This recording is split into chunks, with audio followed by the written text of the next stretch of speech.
One. All right, ladies and gentlemen, we are here. It is episode number 14 of the Temple Podcast, and today I have with me the one and only KaRath Zoo. Now, I'm assuming that I got that correct. I mean, easy mistake. Well, actually, no, you got everything correct. So Okay. it's pretty hard to mess up my last name, I think. Yeah. So Do you get many people that mess it up or no? um, in terms of no, not really. No. It was really weird, I guess, because there was how it's pronounced in China is a little bit different to how it's pronounced phonetically in English. Right. So, which I'm not 100% upset about because it's kind of like, well, we're in Australia, it's going to be phonetically pronounced as English. It was very interesting though because one of my friends from high school, her surname was XU, Mm-hmm. but that English is pronounced the same way, Right. which is which I always found curious. But no, it is said correctly. So Brilliant. Well, there you go. I always it's always interesting people's last names. There's definitely some strange ones that come out. So especially especially with the intonations with with Chinese. So well, we won't go too far into that. But Otherwise, thank you for having me here. So yeah, no, it's been a pleasure. So okay, where do I want to start? All right, so at the beginning, I think the first time I had heard about you was very early on to when I started in this scene, and that was I don't know if you'll remember this, but I think it was a CG game you were casting, and it was with a guy called Hectic, I think. oh geez, that's definitely a throwback time. Then that is literally when I first started commentating seriously at the time, I guess. So. Yeah, that would have been 2016. Jeez, that's a while ago. No, not the longest, but it's a while ago. Yeah, I mean it's that's crazy. Now you threw me back all the way to 2016. Jesus, I don't even remember what I was doing in 2016. But so you started off with him. That was around the time you started. So before that, was it? Were you playing CS like casually before that, or was it casting around the same time? So pretty much like for Counter-Strike wise, I've been playing Counter-Strike, I guess, since Source. I did play 1.6, but that was more at LANs and everything. So I can't ever say it's like, oh yeah, I play 1.6 competitively or even pubs. That was literally, we just played CS _ Bloodstrike at school. And that was like the only thing that really we played on 1.6 and Condition Zero as well. So Source was like the first one I probably played at. So that would have been back in 2008 or 2009 I started at, I think. Just off the top of my head. I think it was around year 9 at the time for me. And yeah, so played a lot of Source, but all pretty much pugs at the time. So when Got Games and GT Live were still around. So a lot of people old enough in the community would know what Got Games and GT Live would have been, but it's now a very, very defunct service, which was promised to be revived maybe about 5 years ago. Unfortunately, hasn't. Classic esports fashion. Yeah, and man, I just remember the forums were just the pinnacle of it was the pinnacle of just some terrible, terrible things. But you were young back then. It was just unfiltered, kind of just. I wouldn't even say banter. It was just outright insults, and there was some good classics from back in the day. But that's kind of how I played Counter-Strike. I played Global Offensive when it first came out as well, but didn't enjoy it. The game was pretty garbage when it first came out from beta into actual release. I think anyone playing from the beginning would kind of know it was a horrible game to be playing at the time. I went into COD 4 Pro Mod for a little bit. That game died because that was towards the end of that in about 2012, 2013. Then I kind of got back into it. And yeah, also started, I think, commentating at a couple of LANs at, I think, 2014 and 2015. So, but that was obviously completely different to what I was going to be doing in 2016, 2017 and onwards. So what was the deciding factor or the turning point that you decided, okay, I want to start commentating? Because I know, obviously, for me, and I assume for many others, the initial is like, I want to be, well, especially when you see a major, you go, oh, I want to be on the stage, I want to play. But then there's also this sort of subset that just goes, well, I don't want to play, I want to commentate it. And I feel like maybe that's a bit of a weird area that some people look at it. But for you, what was the decision that made you decide you wanted to go down the commentating route? It was like really weird because I think this is 2014, right? So this would have been one of the Sydney LANs at the time. So this is when I I wasn't running any LANs at the time. I was helping out people. And it was the Team Virtual LAN. So this was where I think it was like one of the first Sydney LANs in a very long time, and that was held just underneath the George Street Cinemas. And atrocious space to this day for Counter-Strike. Absolutely hate it, considering I've been there way too many times doing all these things. But that was like kind of the first experience of, hey, let's go commentate or whatever. And there was kind of 3 of us at the time that was doing most of the commentating that day. A gentleman by the name of, now it's just gone, Chinglish, that's right. So Chinglish, I was about to say, I nearly forgot, but he's like a big World of Warcraft streamer, absolutely lovely dude back in 2014. He's Aussie as well. He just kind of came in and just went, like, I really like Counter-Strike, I play casually, just use my channel and stream it so you guys get more views. So we'll kind of like streaming to like a very big population in that time, because when we do like local things, we probably expect maybe 10 to 20. That's probably considered good, especially back in 2014, like 10 to 20. And this was like pulling in maybe about 1,000 to 2,000 at the time, because he has a decent amount of subscribers and people that were interested inside that. So he was like really kind in kind of allowing us to get that exposure. And I was doing it with Vibes as well as Sancho at the time. I think a bunch of other people also contributed. I kind of went like, yeah, this is pretty fun, so I might as well keep trying and doing a little bit more. So 2014, 2015 was a lot of the Battle for Sydney's at the time. So that was run by Kameen or Commando, who is now like ESL's product manager at a certain position, or he was inside Australia, but I think he's around in Asia now. So yeah, so he was doing Sydney LANs back then. I kept doing a little bit more, and I kind of just enjoyed it, I guess. That was like the crux of it. I enjoyed doing it a lot, and just kind of kept rolling from there until I think the end of 2015, which I guess I hit my first setback. And what was that setback? So because at the time, 2015, so the end of 2015 was when ACL Sydney and ACL Melbourne happened. And I was very fortunate to do it. But realistically, in terms of where my ability was for what kind of caliber event we were doing at the time, it was nowhere near good enough. It was just none of experience, a little bit too much hubris as well, too much ego, considering like, I was still pretty young back then. I know 21 doesn't sound that young, 21 doesn't sound that young, but I still am really immature, but I was even worse. I was a lot more immature and a lot more not emotionally stable at the time. So I was kind of came in really egotistically, thought I was like hot shit, pardon my French. I wasn't, and that's the truth of it. So ACL at the time, which eventually became ESL, gave me this feedback, and that was kind of like the big hurdle, was kind of because I took it in a really bad way, obviously, because it was that ego kind of holding me back at that stage. Yeah, so that was the end of 2015. So, which isn't that long ago, but it also does feel like a lifetime ago in terms of esports. So yeah. Well, obviously, in this sort of esports space, it's almost like it's that movie Interstellar where they go to the planet and they're only there for 3 minutes and 20, 50 years has gone past, and it's like, what the hell's going on? Esports can be pretty crazy like that. So obviously, you went into this tournament then, and you I imagine, especially with the with all the views that you're getting at those LAN tournaments, you probably had this. I can imagine. I've definitely been there myself. I remember the first time I got like 300 viewers. I was like, oh, I'm the best in the world.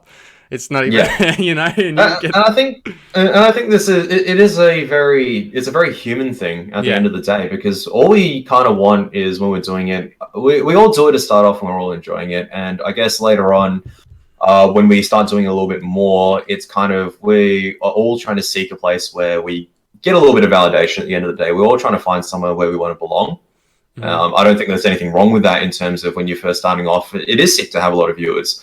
Later on, though, it kind of became, and this is something that I've learned obviously over time and doing it more and more and more, is that the viewers don't really matter. And I've had a lot of mentors. I've been very lucky in that instance to have a lot of mentors that kind of guided me through that rougher stage, whereas I can imagine some people these days may not kind of have that stabilizing hand. So yeah, it definitely seems like there's there's a majority of people that will start doing it, and then once they get to a point where they've had a little bit of success, and by success I'm judging that by numbers, and you could say that's not really success, because in reality they're just there because they want to bet or whatever. But you get to that point where you reach a point of viewership or a point of recognition where you think you've got it all, and then you can hit a hurdle here or there, or maybe not get a LAN tournament that you thought you wanted to get, or you've been delayed a couple of times, and then that's when people tend to go, okay, well, this isn't for me anymore, because obviously,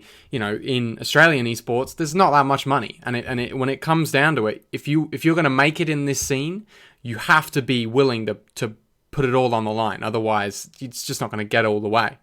Yeah, and I completely agree with you with that, because a lot of the time it gets to the stage where you kind of go, is the amount of effort worth it for the reward? It depends on, obviously, life factors as well back at home. Are you going to university, for example? Do you have priorities outside of gaming? Like, say, for example, if you're playing weekend sports, you're not going to necessarily make the time. Maybe you want to spend more time with family or friends or a loved one, and there's nothing wrong with that. And eventually you kind of go, you're not really seeing the reward. It does become a bit of a grind after a certain amount of time. And I think you're correct. And a lot of people actually reevaluate at that stage and kind of go, is it really for me? Because it's definitely not, it's a fun path, but I can see that I'm one of the very, very lucky and fortunate ones in terms of where it's come back and got a financial thing. And I was lucky. Like, I'm not saying that, 2016 onwards, I didn't work hard or anything, because I think I did work a little bit harder than I did in 2015. But also, there was two factors. I was based in Sydney, and Sydney has now become kind of the hub of where all the esports stuff is. If you're from Melbourne or you're from Brisbane, you're doing it, and you're 18, 19, even 20, for example, and you can't make the relocation, even if you are better, it's hard for companies to justify getting you down here. And it is a rough thing. I'm lucky, though. I grew up in Sydney. I'm lucky I came in at a time when there was less competition in terms of when a lot of people were actually leaving the scene at the time. So I think when I started coming into it, there wasn't as many... some of the established talent, like the Peanut Gallery at the time, they kind of stepped back from the scene for their reasons, as well as just a lot of positionings opening up. So I was kind of fortunate at that stage where positions opened up at the time I was starting to kind of blossom as a commentator. So a bit of a combination for both. So I know that kind of got on a bit of a tangent from where it started, where people quit, but I could easily see myself if 2017, for example, there was nothing that was paying, for example, and I was putting all these hours and there wasn't going to be that potential of the future, I might have just dropped out at that stage. So I can easily see it, in all honesty. So when you got the criticism in was it 2015? End of 2015. So ACL Melbourne. Yeah. So when you got that criticism, what was the steps that you made to sort of, I guess, get back on the horse? First step was I had a massive sook. Classic.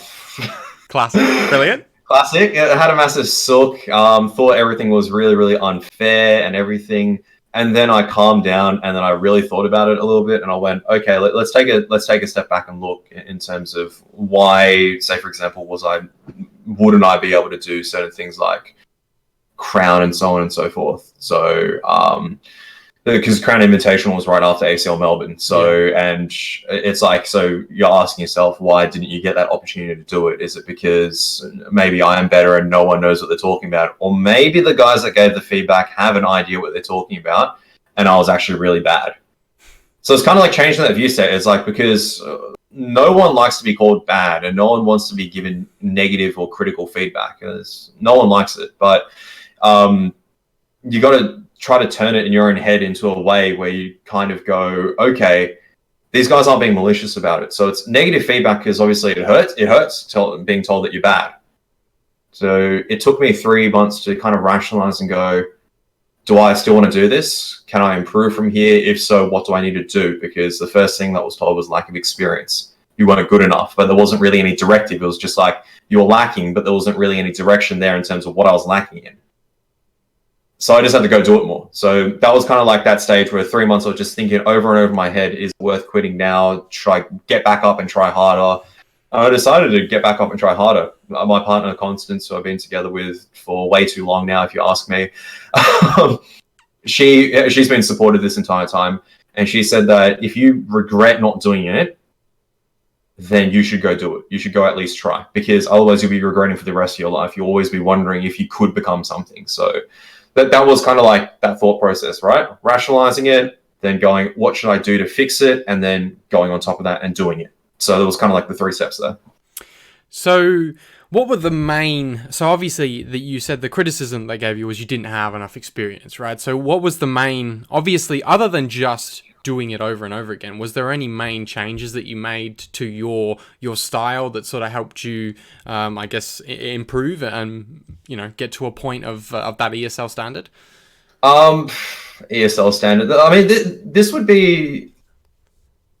This is more, I think, a two-ended question in terms of the first one is that, yes, going out and just doing it more did get me closer towards the standard at the time, which was being able to kind of commentate at a listenable level. I guess that's what I'll leave it as, because it was kind of the Wild West for us back then. We didn't have a level. Sure, we had the majors to kind of go off, but like for us, you can't really just look at the major and go, I've never actually looked at the major casters and kind of gone, I want to be like that. I've always... Maybe this is something that's changed in the last couple of years, because the standard for me now is it's broken down to a couple of different things. So say, for example, the flow of how you commentate words, for example, things that I wouldn't have considered at the beginning. The beginning was just, what are you saying and why are you saying it kind of thing.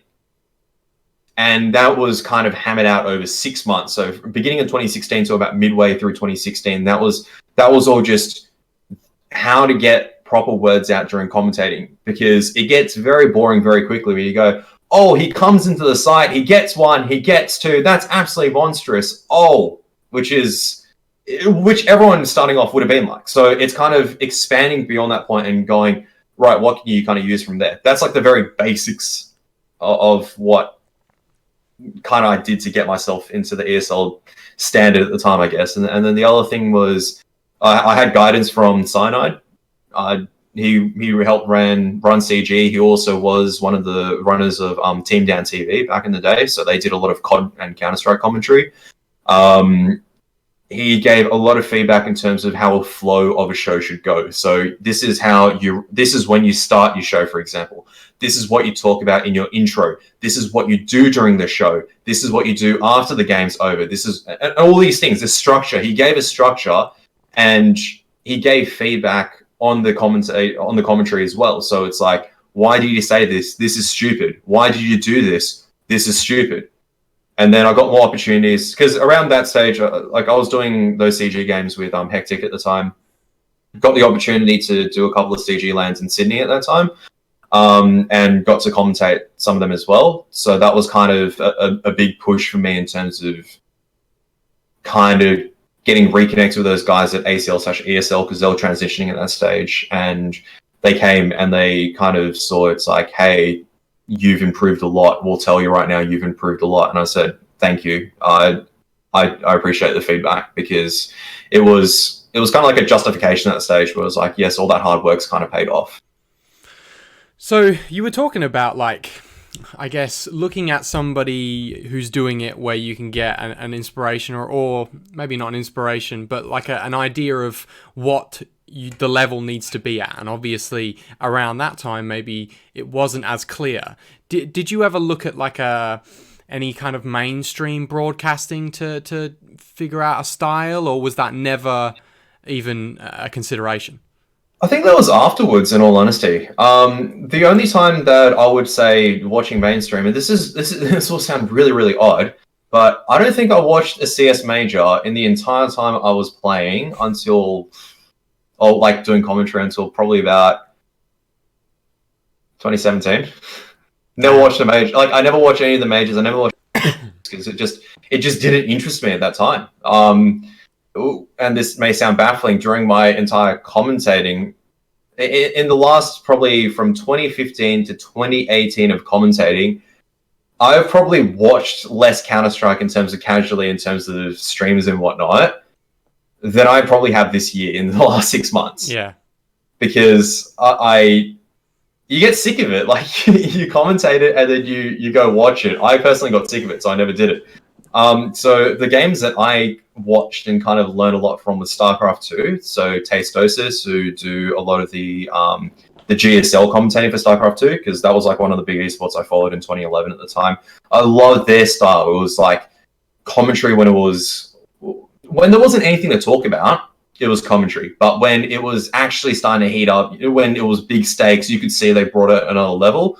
Some of the Dota guys as well, kind of like the energy level. That's kind of like the I guess expected kind of like the hype caster. That kind of introduced me, like Toby One, for example, introduced me to the concept of hype casting. So, for example, Navi, the play, that's like a classic hype cast, effectively. And League of Legends as well. So OGN at that time in 2014, 2015. So the Korean League of Legends scene, they had Doa as well as Monte Cristo at the time, and they were amazing. And then I can't remember who went over afterwards, but he was also really, really good. He's just gone off the top of my head now, but it's like a lot of the Korean League of Legends, the Korean scene, English League of Legends casters were very, very good because they had the knowledge, but they also knew how to structure a commentary around when you need it to be interesting, when nothing was happening, how to still make it interesting. So I think that kind of formulated it in my head a little bit what I wanted to do as a commentator. Fair enough. There's a weird sort of, I guess, window or difference between what you see from mainstream sports and the way they commentate, and then the way that esports is generally commentated, and the fact that a lot of it comes around storyline, right? And being able to... I think that's one of the things that you learn after a while of doing it is, okay, it's not about, like you said, it's not about just reading what's happening on the top right, not reading the kill feed or, just shouting out, oh, and that's one, that's two, wow, that's crazy. But it's almost, it's like you have to be reading the story of the game and adding that concept to it. So is there like a special kind of way that you can tell a story? There's a couple of different ways, I guess. So storylines, I've got one good example off the top of my head, and I'll tell that story afterwards. I realize my thoughts are kind of been all scrambled, so I try to organize them a little bit. In terms of telling a storyline during the game, a lot of the time it does come down to trying to understand what a team's trying to execute on and trying to understand what a defensive team is trying to do with their play, for example. And that's how you can build a storyline in one way. You don't necessarily know this is, a team A versus team B 3 times, and you don't necessarily need to know the history, because you can still divulge a story by going, look, this T-side team, they're struggling because these are the reasons why they're struggling, and these are the reasons why the CT team is struggling. So there might be a couple of things they can do to get themselves out of a bad situation. Maybe there's this little opportunity here. They saw it a couple of rounds ago. Maybe they'll go for that. So you can still kind of build a story without any historical context between two teams. So theoretically, one day, like a tier 2 team, you can still try to build a story out of a tier 2 Australian team versus each other, even if they have no previous history. I'm not going to say it's going to be on the same level as what you can build for Australis versus Liquid. Of course, there's going to be a huge storyline there.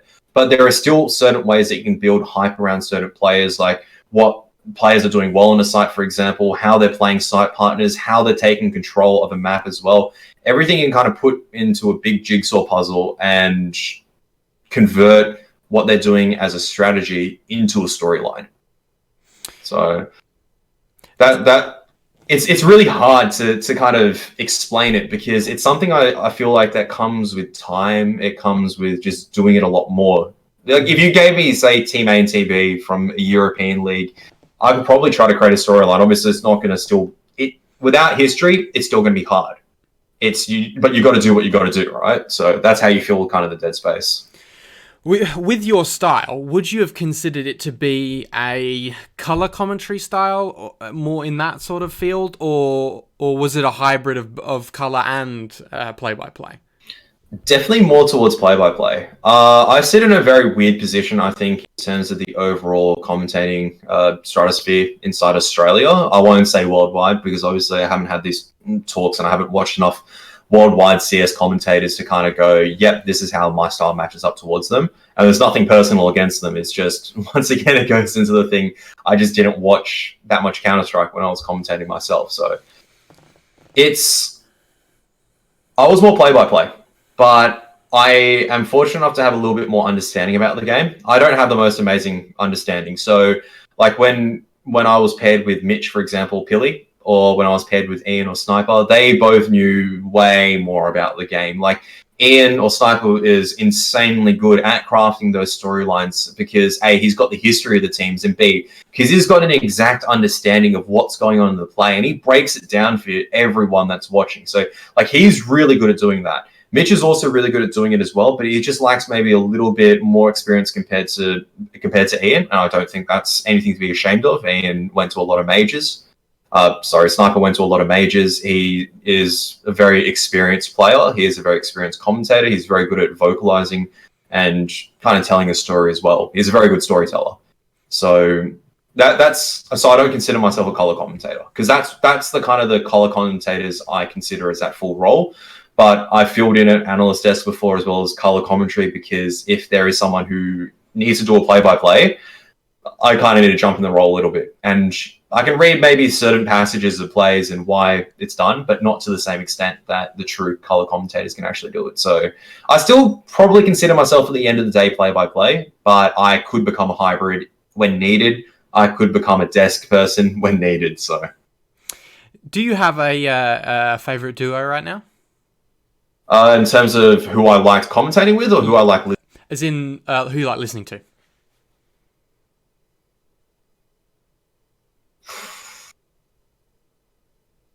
Probably not, to be honest. I enjoy a lot of the commentary because everyone brings a different style, and I guess that's something I've come to enjoy afterwards. I was very hypercritical. Whenever I did watch Counter-Strike when I was commentating, I probably was very hypercritical of myself and others. Now it's kind of, I'm not as critical anymore because I've kind of stepped back a little bit more. I've enjoyed everything. Yeah. So I can kind of go, yeah, that's pretty good there. So maybe you said this, which I wouldn't have said, but hey, this is fun and energetic. Like, I don't mind listening to, okay, so 1 year ago, right, if you told me to go listen to Rob as well as Geordie, so Matic Monday as well as Mac, I always call him Geordie now. I feel bad calling him Mac.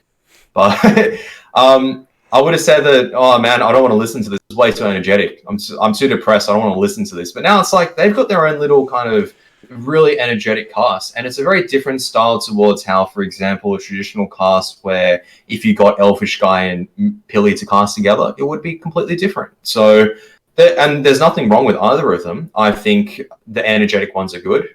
I love hearing the energy and the positivity, the reactions coming out of Mac as well as See, I always get the names and the aliases mixed up. So this is where I really struggle at. That's why I try to stick with one thing. I try to stick with names instead of aliases now. Yeah. So, but Rob and Geordie, they're really energetic. Their reactions are absolutely amazing to listen to. So, but at the same time, you won't get those reactions out of Elfish Guy and Pilly. But doesn't mean it's going to be a subpar cast or either one's better or worse. They're both good. They're both good in their own situation. So, yeah, it's the difference, I guess, if for an international level. I think Elfish and Pilly are more of that DDK Bardolph style, where it's that it's the you're almost sitting on a couch with your mates and they're talking about it. That's how it feels, right? And it's very homely. When it comes to hype, though, especially in your experience, did you find it hard to differentiate between when a game needs to have like an extra level of hype to it and when a game just needs to be just like a group stage? There's not really too much consequence here, because I can imagine it would be hard when it comes to doing a big tournament for the first time, especially as a commentator, getting your your first big break or whatever. You're going to be really excited, but maybe the game doesn't really matter that much in the grand scheme of things. So 100%. I struggled with that. I struggled all the way until 2018, in all honesty. So like 1 or 2 years of commentating full time. I struggled a lot in terms of flow as well as hype situations because, just as you said, you're on a big stage when you're going overseas for the first time, you're commentating Gambit versus Tai Lu, or you're commentating, Gambit versus, was it Greyhound at the time? I think it was Greyhound. I can't remember which team went over now. It's too long ago. But for the Rogue Masters, I definitely overhyped. So, and that was something that you had to do and kind of learn from it onwards. And you do get a lot better when you get thrown into the big matches, into the LAN matches, or into important matches which could determine seeding or all these things. For example, you will understand the context eventually, and as a result, be able to focus and adapt your commentating.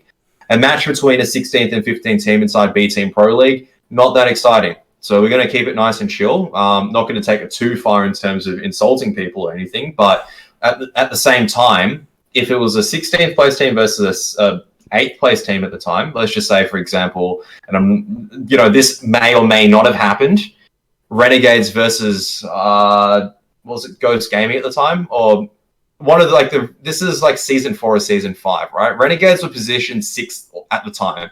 Ghost Gaming, or this team, was positioned at last. Like, they won one map this entire season out of 20 maps or something like that. But I love some of their players because they still had the right idea of playing. That's where you kind of understand the difference between these top teams and tier 2 teams. It's it's not the tier 2 teams aren't good. It's the tier 1 teams that are absolutely monstrous.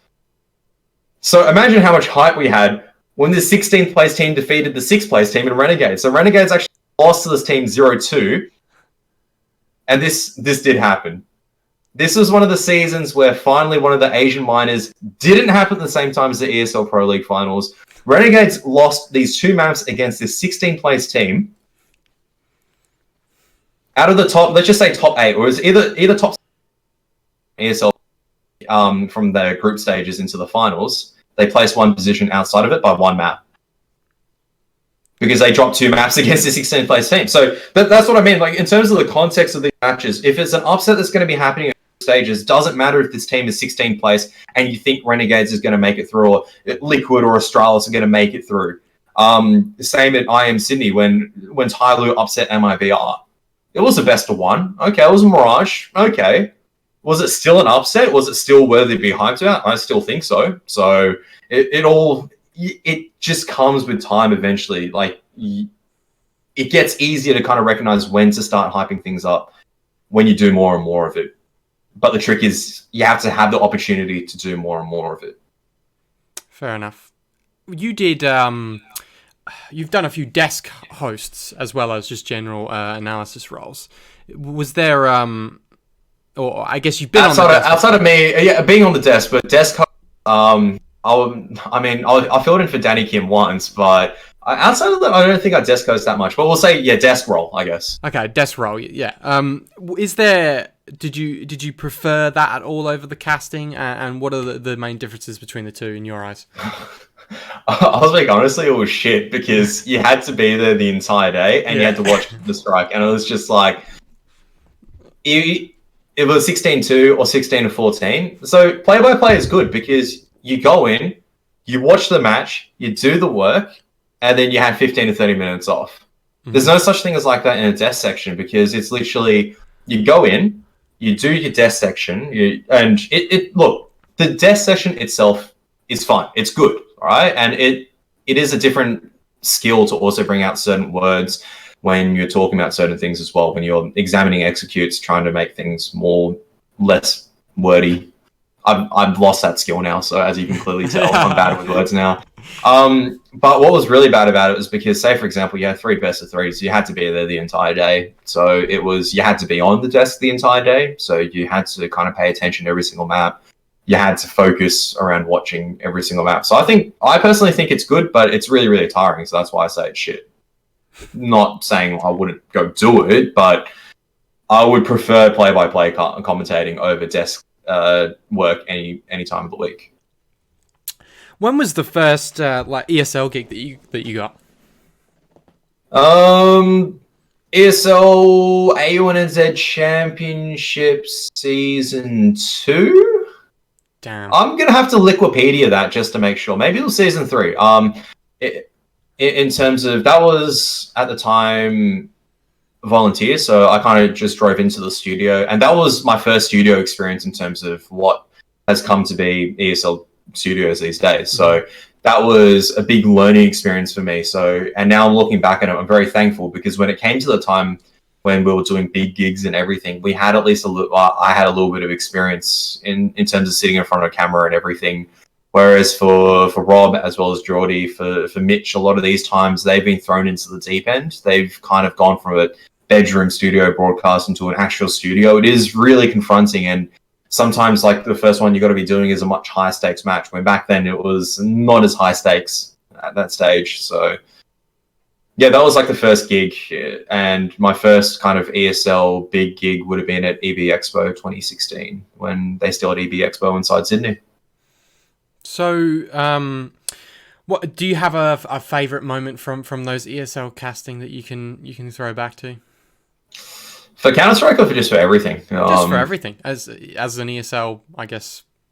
I'm just trying to think, because obviously I'm trying to sift through, like, the funny parts, for example, or like the hard parts. So I'll start with the hard part one. So this is in summer. This is for B Stream Pro League, right? So this is the height of Australian summer. I think the temperature that day was 46, 47 outside. So it was one of those real scorchers. Great. And the studio, so this is a bit of understanding. So ESL, it's the studio is upstairs.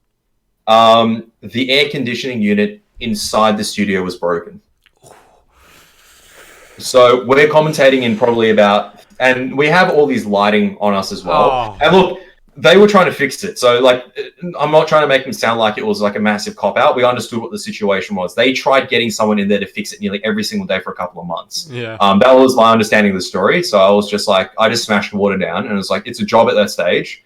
At no stage did I ever feel like I was close to passing out, by the way. We still had a portable aircon with us. So the reason I'm saying this was because these were kind of like the slogs you had to go through.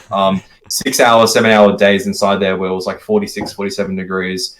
Outside, it wasn't that much in there. It was probably about 30 to 35, but like the lighting and everything, it definitely was quite hot. We just had to keep smashing down water and just powering through. And that was like kind of at the end of the day, it was really draining, because it was some matches you really had to focus for, and it was hot as well. So that's kind of memorable in its own right, because then we got air conditioning now, and it's absolutely amazing. So oh, how far we've come.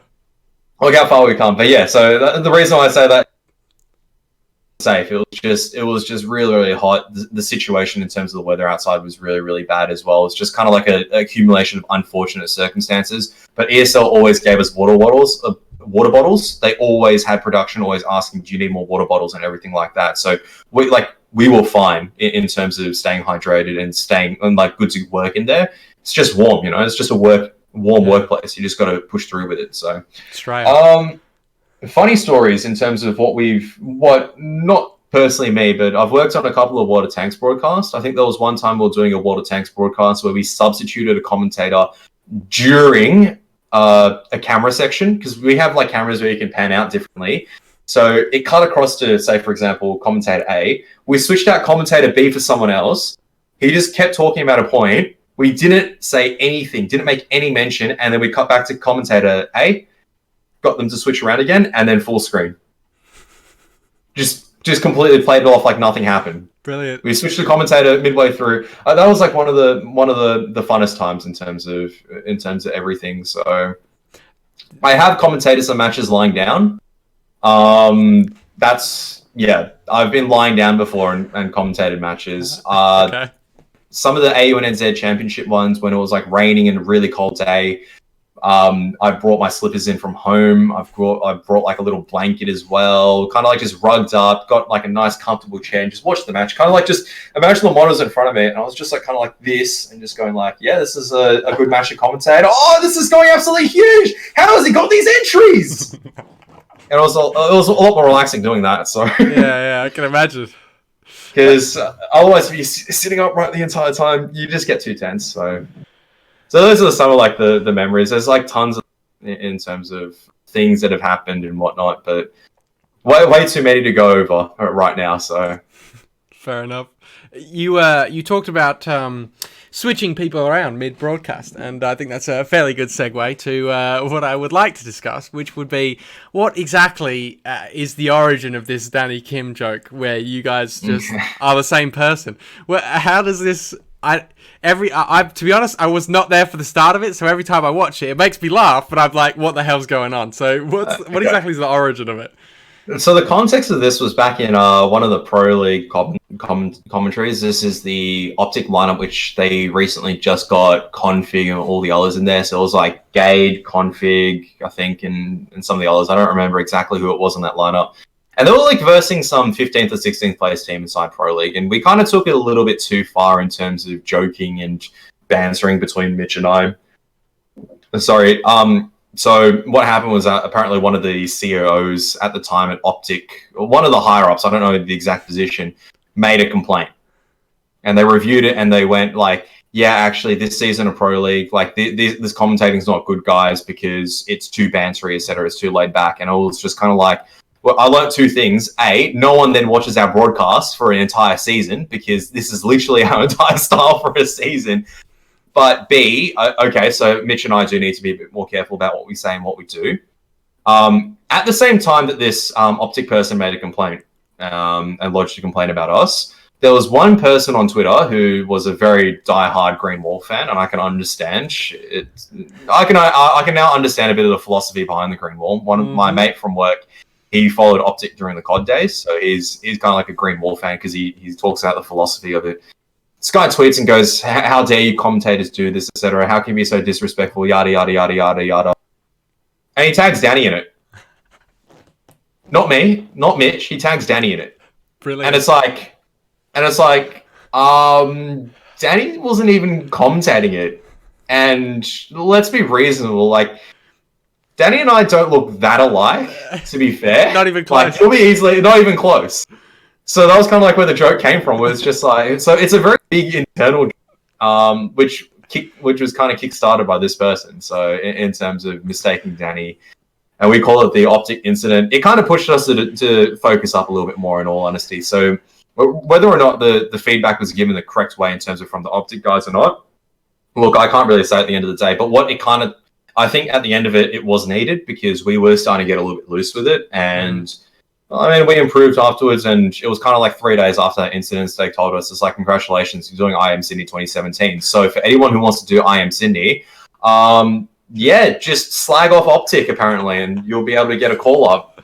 I don't do that, by the way. Yeah, just, well, actually, considering what's happening with Optic right now, you might want it. Yeah, it's a sad time in terms of what, because obviously I met my friend who's talked a lot about the backstory of Optic, and I kind of wanted Hex to get back into it because the person who made that complaint wasn't Hex. It was after they were sold to I think Infinite. So, like, if you ask me honestly, like, it's kind of like a sad affair in all honesty, where someone has squandered such a big name in certain ways, and that's really, really depressing and really sad. But at the same stage, I can't feel some vindication, but kind of think of that person who made a complaint and just going like, well, yeah. Maybe should be focusing on something else instead of worrying about some bloody Aussie guys slagging off maybe one of your players. So, yeah, brilliant. Oh well. So technically, you were the downfall of Optic the entire time. I wouldn't say I was technically the downfall. I'd say that they themselves were their own. Like that, the Infinite, I think, they didn't do the right things. I think in terms of everything, which is kind of a classic now in esports, where you see a brand potentially come in and they kind of mess up because they don't really have the understanding. So, and that's kind of played it out in the last couple of weeks inside the media between this Immortals Optic buyout as well as all these other things. So, yeah, it's there's a lot going on with that whole thing, and it's probably a very long story that I'm probably not going to get into because who knows where I'm going to get. I don't know any of the insights. I've only seen. So, but like I said, it is like a really sad thing because I think ultimately is Hex, the original owner, has like a really good understanding of what the brand meant. That's how he built up the brand. And to see some guys who think they knew better just because they had more money kind of piss it down the drain, it is a little bit aggravating, in all honesty. So, and I don't blame Immortals for buying it. So we'll see what happens out of it. I don't blame Immortals obviously for buying it. They've got their own reasons. They've got every single right to. So. I'm just pissed off kind of at the guys who squandered the Optic name. I think that Hex was involved enough, though, that if he really wanted to decide to go off and start up again, obviously, it's easy to say that, but it would be a very long uptake. But still, I feel like he's got enough of a following where majority of those Optic fans would probably go wherever he goes, right? I don't think, well, especially considering what they've done with it now, it seems like, I don't know how you're going to be an Optic fan and go with the Infinite Optic over Hex's one. So I imagine it will be, if he decides to make another one, he'll probably already have a fan base there. So yeah, 100%, and that's kind of what we've seen. What the Optic chatter is that they've kind of gone. The Optic COD team, I think, placed third recently at MLG Anaheim. Yeah, I watch COD and console now. What a shocker in terms of everything, but the view time's so good. Yeah, they play from like 8 a.m. to 1 p.m. or 2 p.m. over here. It's like prime viewing time. I don't have to stay up late. I just wake up and just watch a few matches. It's absolutely great. Yeah. But yeah, in terms of that, maybe not. Who really knows at the end of the day? I would probably support Hex in all honesty. Yeah. Like listening to his podcast and everything. It really resonates, like what he said at the end of one of them. He was like, Optic doesn't mean this or this. He kind of like just got this memorabilia, and he said, it's all about you guys. It's about the community. It's about the teams, and trying to build like that storyline and trying to support that. And that's like something I can always get behind. So yeah, for sure. So you talked about at the very beginning of your time. You did a few tournament organizing, right? You ran a few events. So can you talk a little bit about your I guess I don't know how enjoyable that was from sometimes it definitely seems like it's very stressful, but is there any sort of takeaways that you have from that experience? Takeaways is, if I could go back and do it again, have more money, that would be the first thing I'd tell myself. Get more people. And I think this is something which I didn't really necessarily have back then, because I didn't have a lot of people that could really help out in terms of a lot of things. I was a very bad people manager as well. I suck at managing people. I'm very good at having expectations of what people can do and should do, but as a result, it's very unrealistic, and I force those expectations on others. So that's kind of something that's changed, obviously, as I've kind of got a little bit more introspective and look at a lot more of my flaws, as opposed to kind of like just brushing it off. Because yeah, I was a shit event manager in all honesty, in terms of like I wasn't good. I realized what my flaws are, so I'd go back and do it again with more money, with a better attitude. It was fatiguing, because it was sometimes I would be doing things maybe for 5 days, and then on the 6th day I'd be at a LAN center for about 16, 18 hours. I'd leave home on Saturday, 6 a.m. I'd get home on maybe Sunday morning after running for something the entire day and just being cooped up inside a basement, which is like a place that I didn't really want to be coming towards the end of it, which is why I stopped. So, and that was kind of intermingled with all the work or university, and just also time away from my partner as well. Because that's kind of where it got to the stage where it is a lot of time commitment. That's why I'm kind of glad to see when MC and all these other guys are signed to do events, they've got like a team behind them. A lot of the time it was just two of us running it back then. So say, for example, back in Battle for Sydney days, it was kind of like me, and I was helping him. And then during the times I was running it for in terms of Sid lands and everything, I had a guy called Sheng. His alias was Blues, and anyone who's met him and seen him would know who he is. But a lot of people who don't know or may not know him. He was absolutely amazing in terms of to work with, absolutely hilarious. But he also got busy towards the end of the day. I didn't want to push any more things further onto him. I didn't want to take anything more as well onto me as well. So it's kind of like that Sydney land and the entire project of when we wanted to expand out into different states kind of died out, because it was just too much to ask for. He was working full time. I was trying to find full-time work, or almost working like some really scuffed hours, and we just didn't have the money to kind of contribute towards it. So like when we ran the Melbourne lane, for example, I wanted to save money for the lane so badly that I didn't actually, we didn't book airline tickets. I just went, airline tickets are this expensive. Why don't we just drive down instead? So we drove down to Melbourne in one day, and we drove up like as soon as it was done. So it's kind of like 9-hour drive. We get there, we take a look at the venue, go in the next day, set up there for about 16 to 18 hours. It was also raining that day, so it was also like really, really shit. And then have maybe about 6 hours of sleep and then drive back up to Sydney. And that was kind of like the schedules on the LAN weekends. And it was kind of just a couple of us. Obviously, there were a couple of people came to help out, which was really, really good. But sometimes you don't know with these new volunteers what their kind of skill set is and what level of knowledge they have. There's a lot of problems with Counter-Strike when running at LAN tournaments. So when you do get a really good admin, like, say, for example, Turtle or Gunny, they are worth their money in gold. And even people like, say, for example, White Girl Wasted and everything who have kind of learnt a lot more as they do more and more, they're really worth their money because they understand what these issues are. They can understand how to fix it. And when it comes to a crunch time, they know how to resolve it. So that's kind of like the thing. I wish I had more people like that back then, but it's kind of like, wishing for a leprechaun at the end of a rainbow. It's not going to happen back then. It's happening now, which is really good. And with these teams like MC doing all these events and whatnot and people getting more and more experience, it's looking good. Like, I'm happy in all honesty, because that's all we ever wanted to do, was kind of just build the community. It was never about trying to like gain a monopoly and trying to be like alpha mode and whatnot.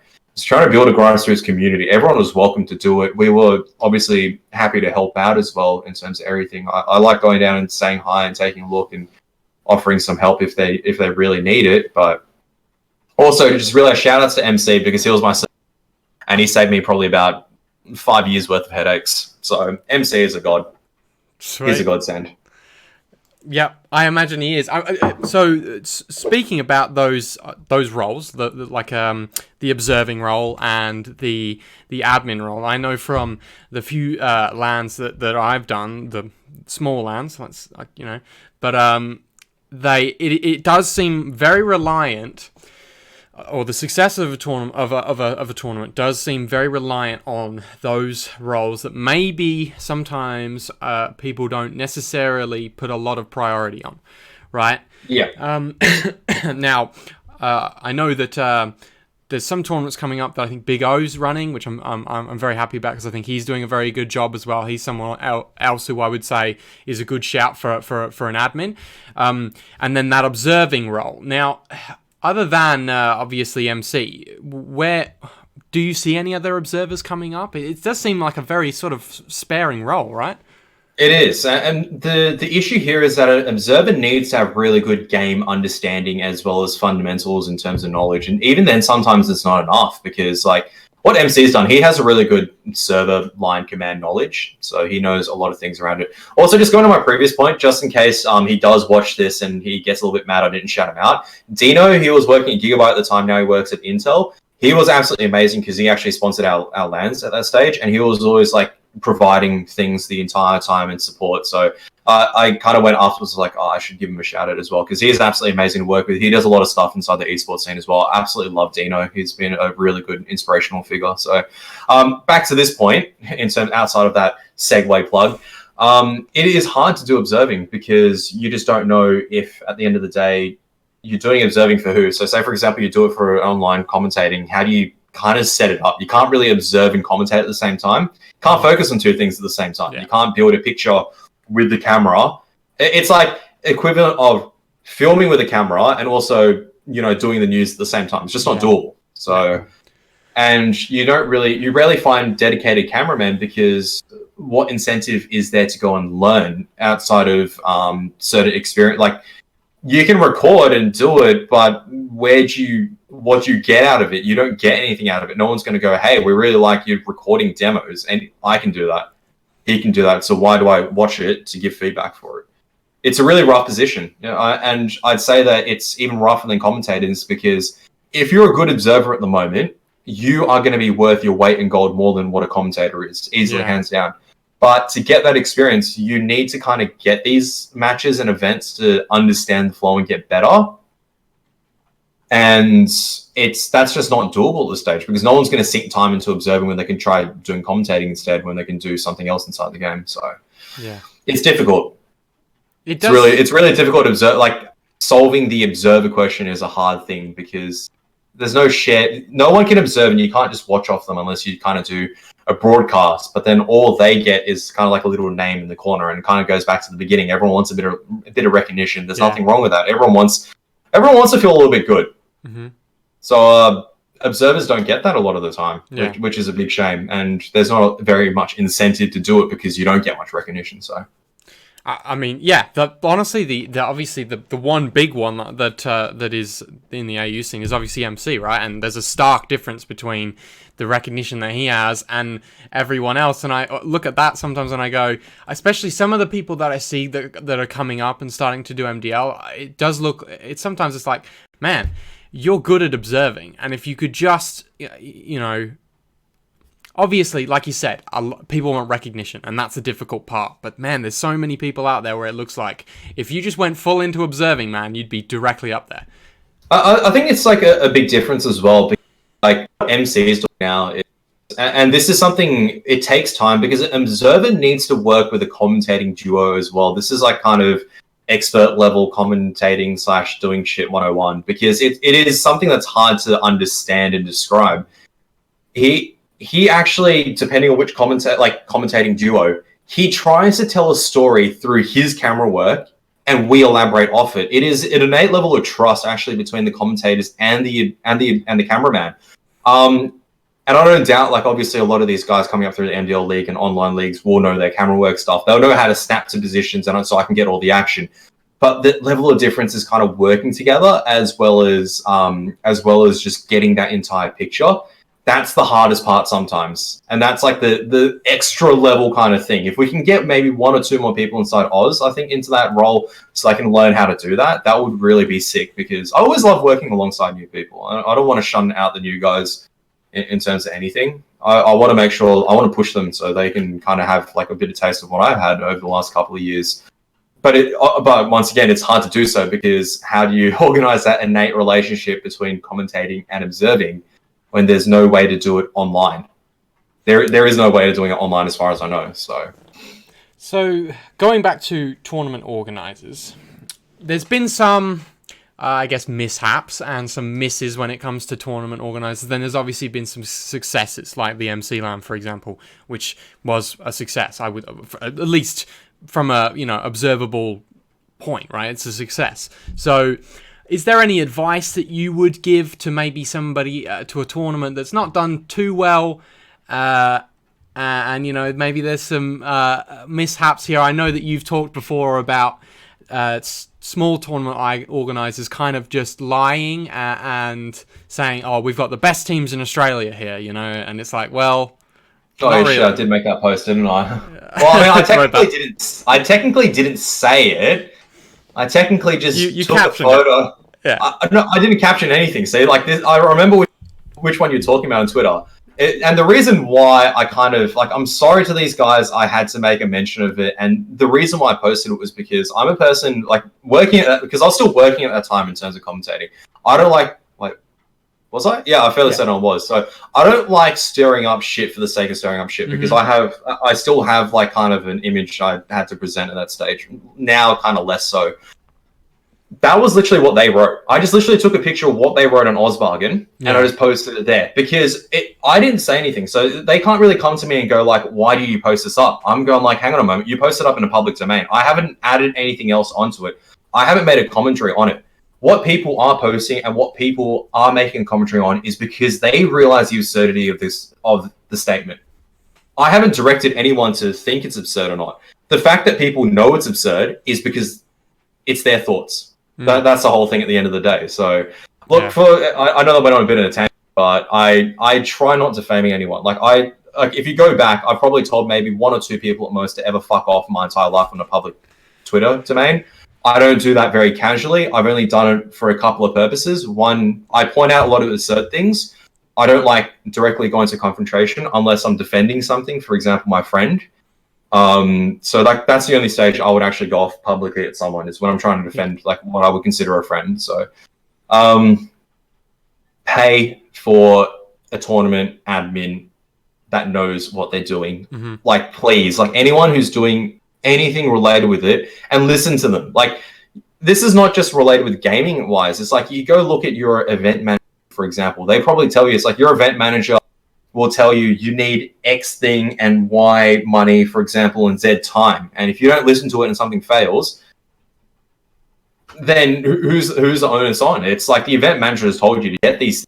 So in this case, it's like what I would say is you need to get a good person who has the ability to troubleshoot everything. Let's just say Counter-Strike, right? But for all games, who understands how to run this game, understands how to troubleshoot it, and understands how to admin it all at the same time. And he could theoretically do all of this by himself, but he also knows the people he can also delegate roles to. So that's the first thing. The second thing is also not losing track of the big picture as well. So, and a lot of the time the players get caught up in the small picture. They go, why is this happening? Da, da, da, da. Sometimes you can't get bogged down in the small details. You have to just focus on the big picture and go, okay, timing wise, I can't do this. People might complain because they go, we've only played 3 best of 1 today. We had to pay $30. That was shit. You go, okay, well, on the flip side, if we run, say, for example, 3 best of 2s, you might need to be here for 3 days instead of 2 days or instead of 1 day. And it's like there is no perfect tournament format. But if you start getting bogged down in the small details and try to run the perfect tournament, I'm not saying don't try to improve things.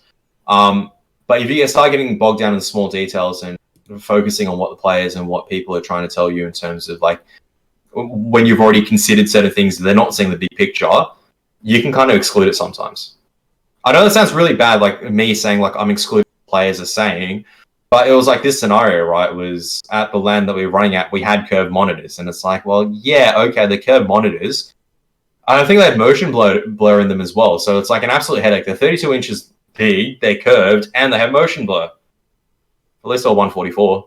So, but I couldn't do anything about it. I spent what people didn't realize, I spent 6 to 12 hours over 2 to 3 days to try to troubleshoot this, to try to see if I could stop motion blur. Mm-hmm. I tried for nearly 12 hours with someone else to see if we could replace or get a different source of things. It's impossible. Mm-hmm. A lot of the time, like, what people are criticizing, potentially the organizer has already tried fixing and seeing, but there is no fix for it. Yeah. For example, like, there was probably, I'll just use an example this time. Say, for example, GGF, right? So the recent Girl Gamer Festival, they had curved monitors. But what if it was because, like, say, for example, they're sponsored by someone in particular and they only had curved monitors to supply. Doesn't matter at what stage you go, hey, give me, 27 144-inch, 144 hertz monitors. I think I said 144 twice. They go, sure. They give you curved. The event's tomorrow. And you go, oh, sorry, can we actually get the non-curved ones? They say, sorry, we don't have any. What do you do as an event organizer? Maybe they've already considered they need straight ones, but they only had curves. So you just got to, they've already considered the big picture, but they just got to make do with what they've got. So I try to give a viewpoint to the other side as well, because if event organizers are deliberately skimping on these things because they think it's not important, that's a travesty. But maybe they've already considered it and they couldn't do it for whatever reason. Maybe it doesn't make it right, but hey, there's a lot of things that are not right. Sometimes there's just a lot of wrongs. So, yeah, it does seem like there's times when the criticism is definitely, it is worthy, but it also people need to understand that if you're not there at the in the background or in the back set working on it, you're not really going to have the full picture on it, all the things that have been happening and the reasons for why certain things are the way they are. So I think that, it's difficult when it comes to criticism. I think like one thing that really made me realize players are really stupid. And if any players do listen to this, yes, you are stupid, because at these LANs I used to run in 2017, 2018, I ran at a loss.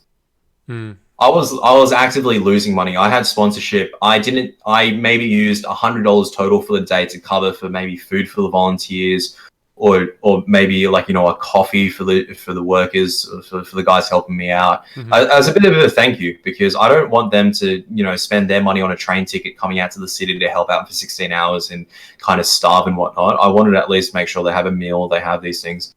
Petrol money, event hire, all the money from the sponsorship actually went to the prize pool or to event hire. Like, outside of that $100, everything else in terms of like parking and all these other things, I actually just paid out of my pocket, or Shane paid out of his pocket at the time. And it kind of got ridiculous because a lot of people from Adelaide, and I'll exclude out Adelaide because Radelaide, of course, we were like offering like $1,500 or $2,000 prize things at the time or whatever. So like we're offering like some proper prize pools or whatnot, and players were still complaining, why can't you get more? Yeah. So and it's like, and they just don't have the understanding. Like they don't have the understanding, they don't have the viewpoint, like how much of this money is going out anyway. Like for example, Adelaide one, I got literally Tiger Air flights. I got maybe Airbnb or whatever, and the entire cost of my weekend would have been maybe about 400, like to fly into Adelaide, to fly back and whatever. And James had to pay for like, James was driving me around, and he had to pay for like the petrol and everything, coffee, our food, everything else. Like we were lucky CG, when it was still there at the time, charged us like a minimal rent. Bless Steve once again. Absolutely love Cyanide / Steve, like till the end of days. He has my utmost respect. So like, even with all of that, like we chucked $1,000 at the price for with sponsorship help, and they're still like, why isn't it more? And it's kind of like, I'm still running at a loss. Why? Why are you asking me this? So, yeah. Yeah, it does seem like sometimes the community tends to bite the hand that feeds them, in the way that, yes, sometimes events aren't ideal, but if you just throw shit at every single one that comes, then the next guy who's thinking about it and has the ability to improve it, to take it to that next level, might just go, you know what, it's not worth it, because the community's just going to give me shit anyway, so why would I? And sometimes I do look at things, especially when I looked at the GGF thing, yeah, it's not perfect, but if you just always shit on everything that comes out, then the next guy that comes along is probably just going to say, you know what, it's not worth it. And it depends on what the criticism is. Like, say, for example, someone that's tagged up as, you know, cock fungus in the middle of, that's showing in the middle of Chatswood, which is... That's not great. Look, that's a fair criticism, right? Because that is not a good... And that's on the player as well as Ash. That's on White Coal Waste, making sure she's not tagged up as something dumb. Yeah. And it's also on the stage admin for making sure that doesn't go through. Also on production, looking at that and going, hang on a moment, that doesn't look right. Hello, stage admin, can you get it to fix? So it's kind of like yes, that's a bad thing. That needs to be actioned on, and that's kind of something everyone needs to consider in the future. But also, like, some of the criticism in terms of, like, curved monitors or whatever, or all these things, like criticizing the location or whatever, like part of Vivid or whatnot. I'm like, you know what? Like, go ask the players at the end of the day what they felt. Like, don't ask, like, because I think some people want these events to fail. Like, I genuinely think there are some people out there who want it to fail. So they will slag shit on it regardless of what happens. It could be absolutely perfect. They'll still nitpick and find something. It could go tremendously wrong and people will start laughing. But go ask the players on how they felt. And was it a good experience for the players? Was it a good experience for the people running it and everything? And ultimately, was it a success? And I think a lot of the players would have said, no, it was good. Outside of maybe a couple of technical hiccups and everything. The reception from what I saw briefly from the players looked like it was a really good thing for their community. So, or for the community. So, like, why we shouldn't be criticizing that? That was potentially the objective at the end of the day, was kind of to bring it together and just kind of include a lot more people into gaming, which I always consider a good thing. Yeah, it's. I mean, people should. Sorry. Jesus. People, we've been talking for a while, so yeah. People shit on Sydney as well. So, you know, I am Sydney. It's like, it's never gonna be. There's always gonna be people that wanna take it down. But to segue out of that completely and to go to, I think, the final point, because as you said, we have been talking for a while. I wanted to discuss with you your retirement, I guess. Now, what's the go? Are you actually retired, or are we back in? What, you know, esports retirements tend to not last that long, but what's the go with that? All right, so in terms of whoever does watch this, I might as well spoil it now. In terms of, I am debating on coming back and doing it on a much more laid-back manner. I'm planning on coming back and doing it in a much more lazy and what's tailored to my schedule, right? So if it means commentating is going to happen from 8 p.m. to 12 a.m., I'm probably going to say no most of the time. If I don't get anything, will I be upset? No. I'm going to be structuring my life around how kind of I want to be living it at the moment, which is I can come home, I can just spend time with my partner, I can go play games, I don't have to worry about doing research and all these things. I can kind of enjoy it. I miss the work. I miss the people. I miss the work. I enjoyed it so much, in all honesty. It was a hard thing for me to kind of step down and think about it afterwards. if I do come back, it wouldn't be because I want to go international again, for example, or try to get a full-time job out of commentating anymore. That was my initial goal when I was doing it for a long time, was try to become a full-time commentator. That ship is now kind of not sunk, but kind of like gone into the distance. I don't regret doing commentating because I've met a lot of people. I've grown as a person. I've even gained skill sets. Like, I don't think I would have gained doing a different pathway in life, for example. So short answer is yes, I probably would come back in terms of doing it here and there, but will I be ever as good as maybe, say, for example, when I was doing it every single day during, we'll just give mid 2018 as or late 2018. No, I won't. I don't think I'll ever be towards that level. I held myself to a really high bar back then. I was never happy with myself, and now I've kind of just gone. I don't know. I look back at some of my old casts, and probably I can still criticize. Even like, say, for example, 2018 IM Sydney. I could still probably find shit to criticize myself on, in all honesty. But was it a good cast? I think I'll look back on it and I go, hey, I think I did a good job. I didn't sound like I wanted to neck myself after Rush, got the one before in Inferno. I still hyped that up appropriately, and that, because that's all I felt at the time when they were versing Order at the time, was it was just hype at that stage. And I'm glad that a year ago I probably would have been that disappointment would have shown through. But I think listening to that, I didn't show any bias. Yeah. Like, off the top of my head, probably I did show bias, but off the top of my head, that's like one of the, just going off the top of my mind, I'm like, didn't show any bias. Cloud9 eventually won, and yes, it was upsetting. We built a storyline around it, but I gave Rush a fair chance in it. I still hyped it up all the way to the very end.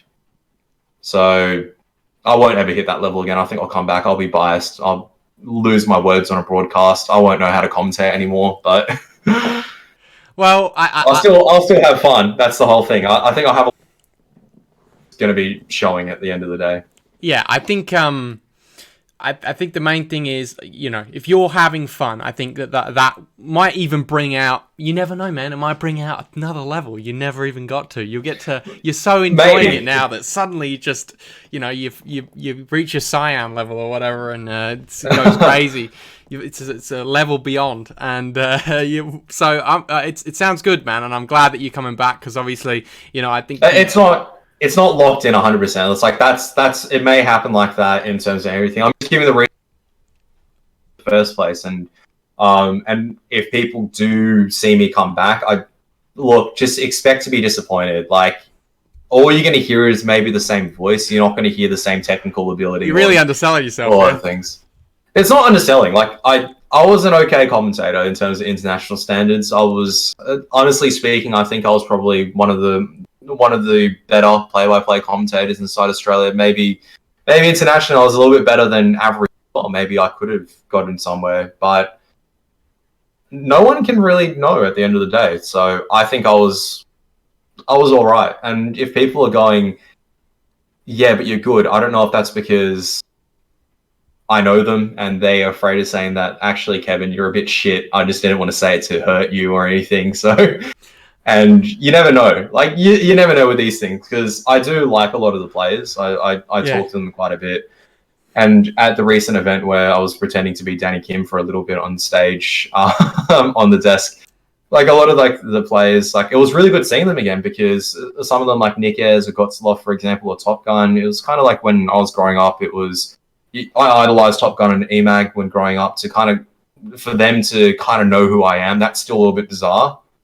So, which is really weird to say that people, I guess, look up to me, and they'll probably hear me going, "I'm okay as a commentator."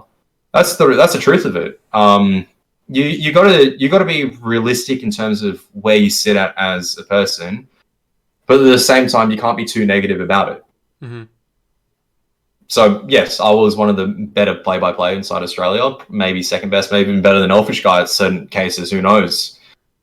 But that's, at the end of the day, I still didn't do a major. So It still makes me only an alright caster. And I still had my flaws, so I'm still only an caster. So, like, my mentor would still call me shit. So it all kind of balances out at the end of the day. Yeah, well, I think you were one of the people that I originally looked at and went, man, I hope that I can get to that level.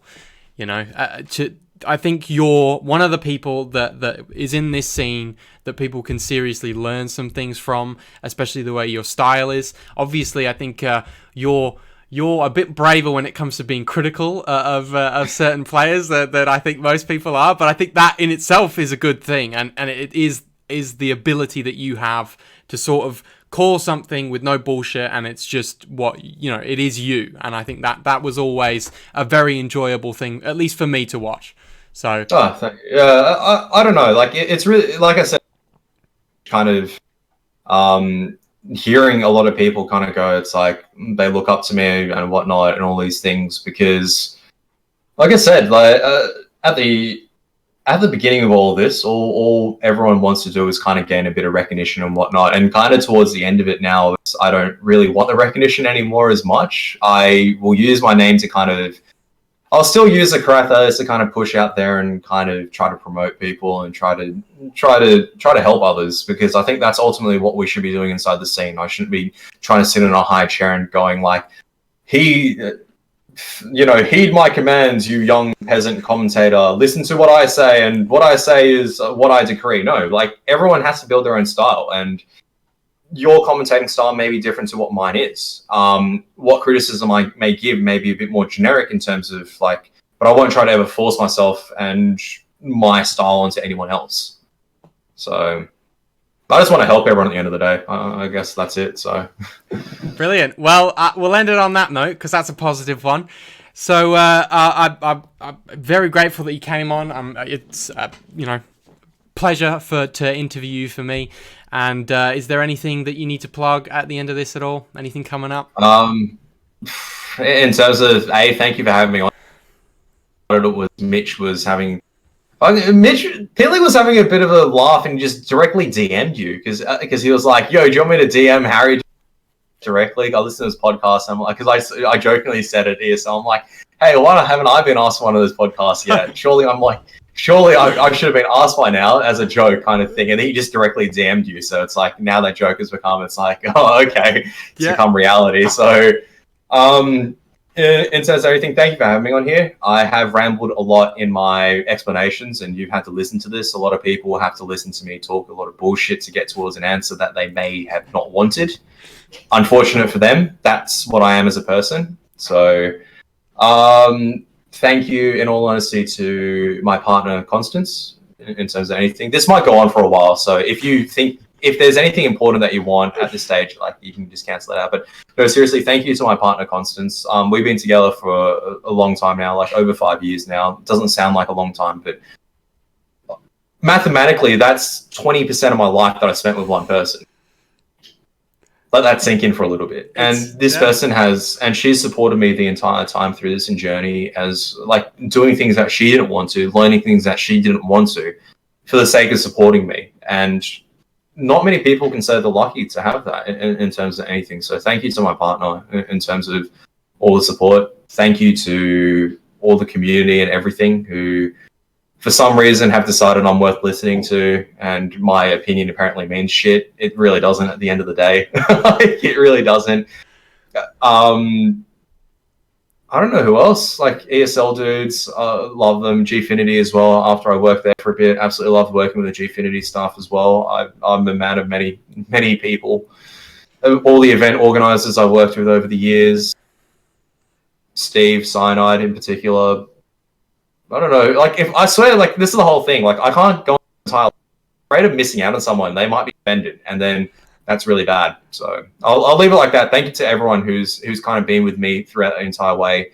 And even if we haven't seen eye to eye all the time as well, and I might have told someone maybe to fuck off, it's not personal anymore. Like, that was at the time I was doing something to defend a friend, and I don't really mean maliciousness on anyone, which is, even if anyone says that, like, even if someone has a slight against me, I don't have a slight against them, because I've let it go now. Like, in terms of everything, I don't want to hold anything against anyone. So yeah, I'll end it on that note. So brilliant.